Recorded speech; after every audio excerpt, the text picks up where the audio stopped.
আসসালামু আলাইকুম। ৭ ঘন্টা বাসে জার্নি করে অবশেষে এসে পৌঁছালাম। এটা হচ্ছে আমাদের জাপান ল্যাঙ্গুয়েজ স্কুলের প্রধান শাখা। আজকে একটা সেমিনারের আয়োজন করা হয়েছে। এতে জাপানের বিভিন্ন জায়গা থেকে স্টুডেন্টরা এসে অংশগ্রহণ করেছে।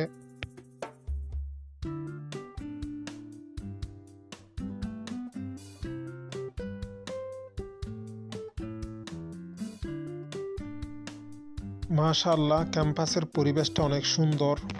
বিশাল এরিয়াতে অবস্থিত।